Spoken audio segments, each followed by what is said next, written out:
All right, y'all. So I want to keep reading. I'm almost done. This is only a 72-page book. Very short, man. And a couple of chapters before, especially when they were at the door, seeing who was inside JEKYLL's laboratory. God, I was getting a little anxious during reading that. So partially I was pretty stoned and I just smoked right now. We'll see what's going on, but it seems that they think HYDE is dead and they're kind of catching on to maybe what that drug does, you know. So I think that's going to be the main point to the rest of the book. There's already a couple tragedies in there, some murders and weird things like that. But you know, for those of you who never read this before, maybe seen a movie about it, you've always heard of it, you know, from other books or just from other people, like I said, quoting it or whatever. But so this part is called Dr. Lanyon's narrative. I can kind of sum you up, but if you're following along, that's maybe I'll just sum it up from my own mind, because I took a little break right now for like a couple minutes. Dr. Lanyon actually passed away from getting sick of fear or something, because of he was blaming HYDE, or he's actually blaming Dr. Jekyll, because no one really knew like the connection between HYDE. They just think he's a crazy murderer that does weird things, and now he's on the run, but nobody really knows about him. But Dr. Lanyon left a letter before he died to Utterson, who's pretty much our narrator, who's the lawyer, and Utterson.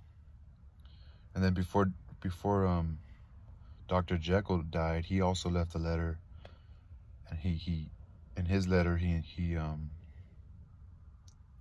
brought up the letter that Dr. Lanyon said he was going to write to Utterson. I guess Lanyon, you know, in some sort of disagreement or argument, he told Dr. Jekyll, oh, I'm going to tell everything. I guess he found out what was up with Dr. Jekyll. And earlier in the book, Lanyon actually, you know, the letter got to to Utterson, but Utterson, in the letter, you know, Dr. Lanyon told Utterson, until Dr. Jekyll was dead, then read the letter. Or I think that's why he said either that or HYDE or whatever. So now that's why it's called Dr. Lanyon's narrative. So he's gonna finally open up that letter, because within one letter, there was another envelope, and each envelope said like, don't open this till then, or something like that. So now he's reading Dr. Lanyon's narrative. He's gonna open up Dr. Lanyon's letter now that he got Dr. Jekyll's letter, because Dr. Jekyll's supposed dead, I guess. But I kind of caught on to it. I think Dr. Jekyll, when he takes that certain drug, his body changes into somebody else, into Mr. HYDE. So I don't know if they're like gonna kill him on accident and then find out later what it actually was, which maybe that's already kind of where we're at now, or is something gonna happen. Like, I don't know, this is a crazy book for anybody who's been on drugs before, fighting addictions, you know. It's a pretty fucking good book, you know. And so we're gonna see what the last 30 pages have in store. So Dr. Lanyon's narrative. On the 9th of January, now 4 days ago, I received by the evening delivery a registered envelope addressed in the hand of my colleague and old school companion, Henry Jekyll. I was a good deal surprised by this, for we were by no means in the habit of correspondence. I had seen the man, dined with him, indeed, the night before, and I can imagine nothing in our intercourse that should justify formality of registration. The contents increased my wonder, for this is how the letter ran. So this is Dr. Lanyon speaking. 10th December, the 10th of December, 1800 something. Dear Lanyon, you are one of my oldest friends, and although we may have differed at times on scientific questions, I cannot remember, at least on my side, any break of our affection. There was never a day when if you had said to me, Jekyll, my life, my honor, my reason depend upon you, I would not have sacrificed my left hand to help you. Lanyon, my life, my honor, my reason, we are all at your mercy. If you fail me tonight, I am lost. You might suppose after this preface that I am going to ask you for something dishonorable to grant. Judge for yourself. I guess he asked Dr. Lanyon because he's a doctor, as opposed to asking Utterson. it seems like he's asking him for a favor or something. Like he feels so alone, he has to speak to somebody. I want you to postpone all other engagements for tonight. Even if you were summoned to the bedside of an emperor, to take a cab unless your carriage should be actually at the door. And with this letter in your hand for consultation, to drive straight to my house. Pull. My butler has his orders. You will find him waiting for your arrival with the locksmith. The door of my cabinet is then to be forced, and you are to go in alone to open the glazed press, letter E, on the left hand, breaking the lock, if it be shut, and to draw out, with all its contents as they stand, the fourth drawer from the top, or which is the same thing, the third from the bottom. In my extreme distress of mind, I have a morbid fear of misdirecting you, but even if I am in error, you may know the right drawer by its contents, some powders, a vial, and a paper book. This drawer I beg of you to carry back with you to Cavendish Square, exactly as it stands. That is a part of the service. Now for the second. You should be back if you set out at once on the receipt of this, long before midnight. Receipt of this.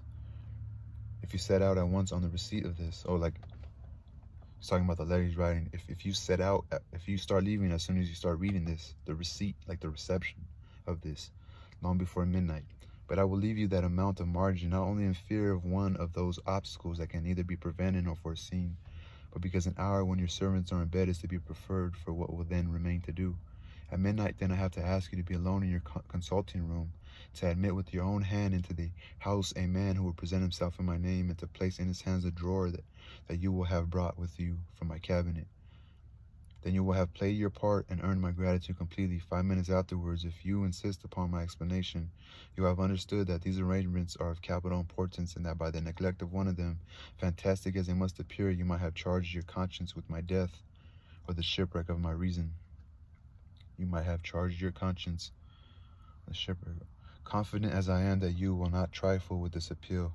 Like, he's like, now he's saying, like, you read this, you fucked up now. Fantastic as they must appear, you might have charged your conscience with my death or the shipwreck of my reason. It may kind of guilt tripping him in a sense, but he's that desperate, you know, like, so did he had to go take him the drug? Confident as I am that you will not trifle with this appeal, my heart sinks and my hand trembles at the bare thought of such a possibility.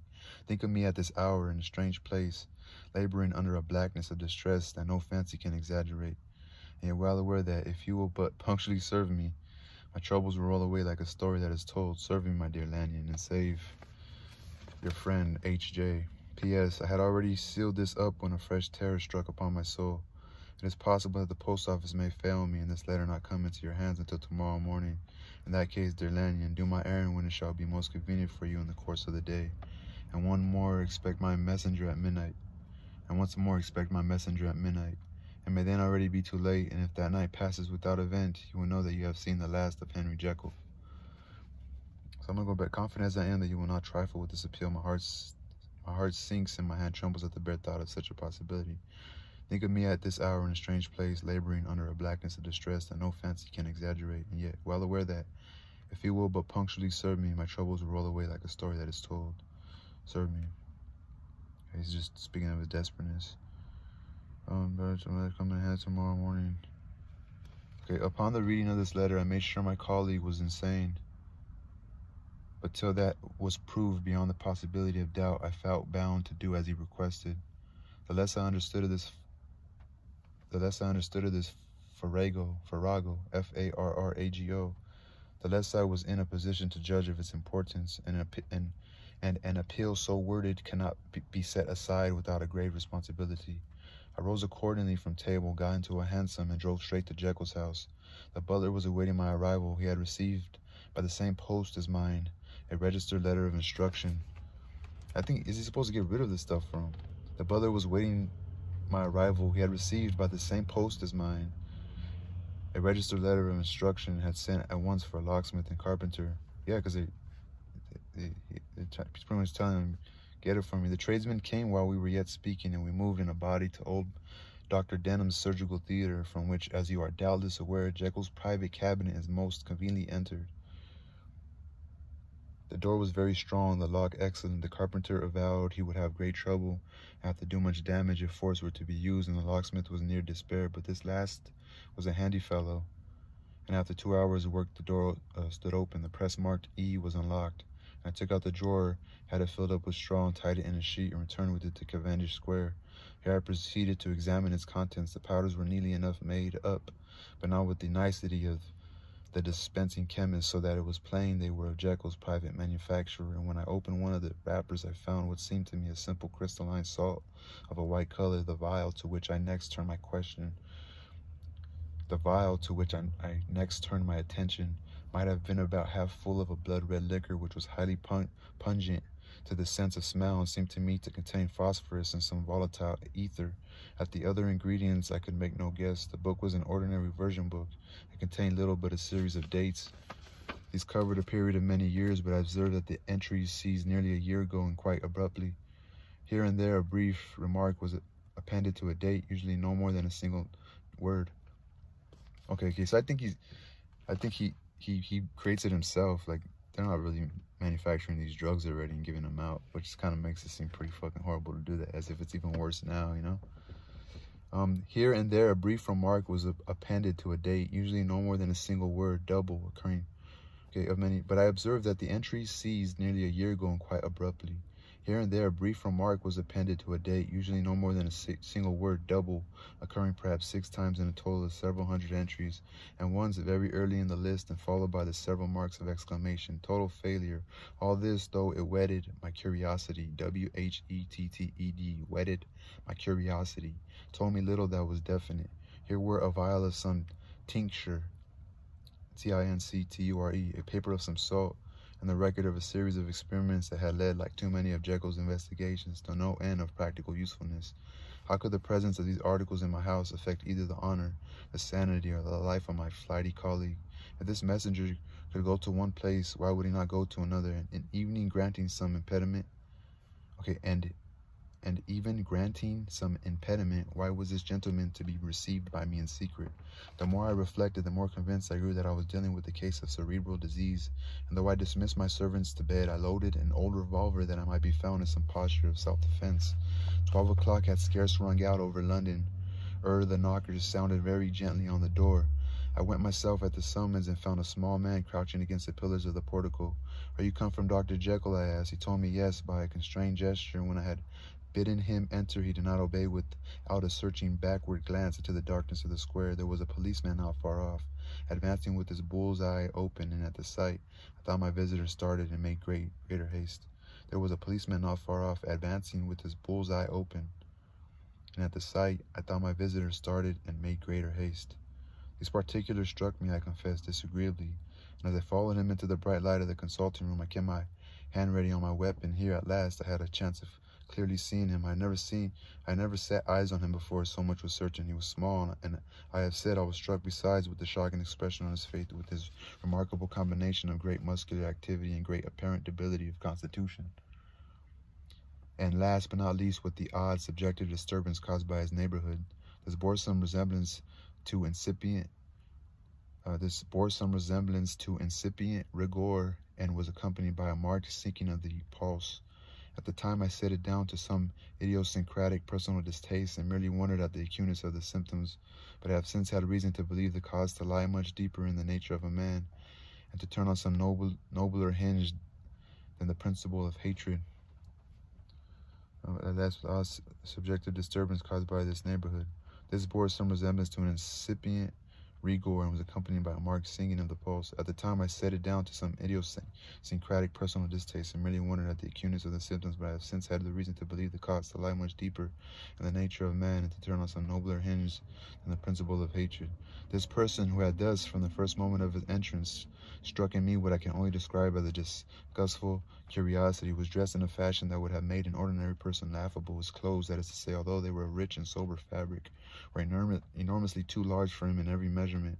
The trousers hanging on his legs and rolled up to keep them from the ground, the waist of the coat below his haunches, and the collar sprawling wide upon his shoulders, and the collar sprawling wide upon his shoulders. Strange to relate, this ludicrous accoutrement, accouterment, was far from moving me to laughter. Strange to relate, this ludicrous accoutrement was far from moving me to laughter, rather, as there was something abnormal and misbegotten in the very essence of the creature that now faced me, something seizing, surprising, and revolting. This fresh disparity seemed but to fit in with and 2, reinforce it, so that to my interest in the man's nature and character there was added a curiosity as to his origin, his life, his fortune, and status in the world. These observations, though they have taken so great a space to be set down in, were yet the work of a few seconds. My visitor was indeed on fire with somber excitement. "Have you got it?" he cried. "Have you got it?" And so lively was his impatience that he even laid his hand upon my arm and sought to shake me. I put him back, conscious at his touch of a certain icy pang at my blood. "Come, sir," said I, "you forget that I have not yet the pleasure of your acquaintance. Be seated, if you please."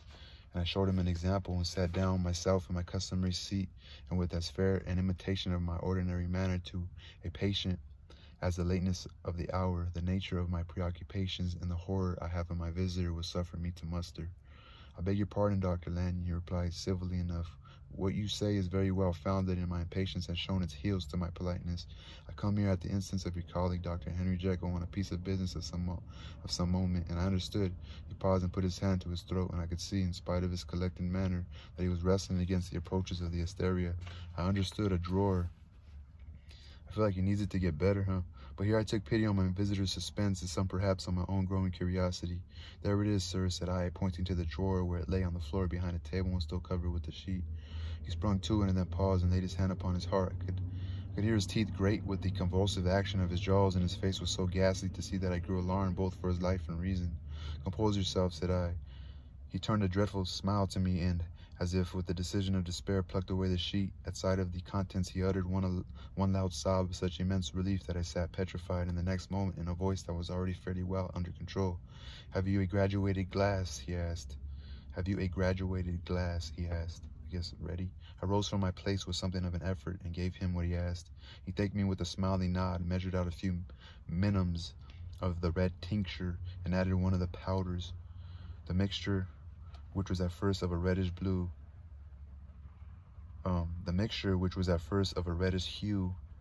began in proportion as the crystals melted to brighten in color to effervesce, EFFERVESCE. Okay. The mixture, which was at first of a reddish hue, began in proportion as the crystals melted, to brighten in color, to effervesce audibly, and to throw off small fumes of vapors. Suddenly, and at the same moment, the ebullition, EBULLITION, the ebullition ceased, and the compound changed to a dark purple, which faded again more slowly to a watery green. My visitor, who had watched these metamorphoses with a keen eye, smiled, set down the glass upon the table, and then turned and looked upon me with an air of scrutiny. "And now," said he, "to settle what remains, will you be wise? Will you be guided? Will you suffer me to take this glass in my hand and go forth from your house without further parley? Or has the greed of curiosity too much command of you?"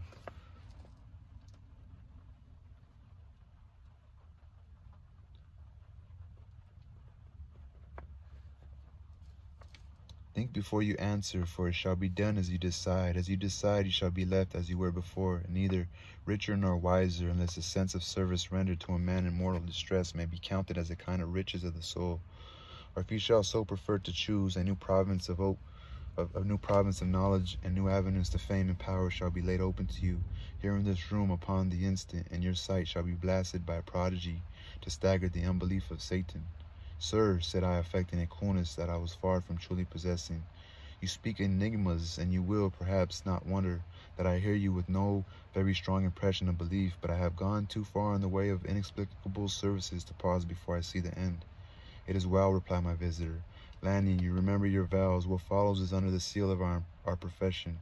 And now, you who have so long been bound to the most narrow and material views, you who have denied the virtue of transcendental medicine, you who have derided your superiors, behold." He put the glass to his lips and drank at one gulp. A cry followed. He reeled, staggered, clutched at the table, and held on, staring with injected eyes, gasping with open mouth. And as I looked, there came, I thought, a change. He seemed to swell. His face became suddenly black, and the features seemed to melt and alter. And the next moment I had sprung to my feet and leaned back against the wall, my arm raised to shield me from that prodigy, my mind submerged in terror. "Oh God!" I screamed, and "Oh God!" again and again, for there before my eyes, pale and shaken and half fainting and groping before him with his hands like a man restored from death, there stood Henry Jekyll. What he told me in the next hour I cannot bring my mind to set on paper. I saw what I saw, I heard what I heard, and my soul sickened at it. And yet now, when that sight had faded from my eyes, I ask myself if I believe it, and I cannot answer. My life is shaken to its roots. Sleep has left me. The deadliest terror sits by me at all hours of the day and night. I feel that my days are numbered and I must die, yet I shall die incredulous. As for the moral turpitude that man unveiled to me, even with tears of penitence, I cannot even in memory dwell on it without a start of horror. I will say but one thing, Utterson, and that, if you can bring your mind to credit it, will be more than enough. The creature who crept into my house that night was, on Jekyll's own confession, known by the name of Hyde, and hunted for in every corner of the land as the murderer of Carew. I cannot ever dwell in it without a start of horror. I will say but one thing, Utterson, and that, if you can bring your mind to credit it, will be more than enough. The creature who crept into my house that night was, on Jekyll's own confession, known by the name of Hyde, and hunted for in every corner of the land as the murderer of Carew. They're just saying he's the same person. Okay, that was the end of that chapter. That was the end of Hasty Lanyon's,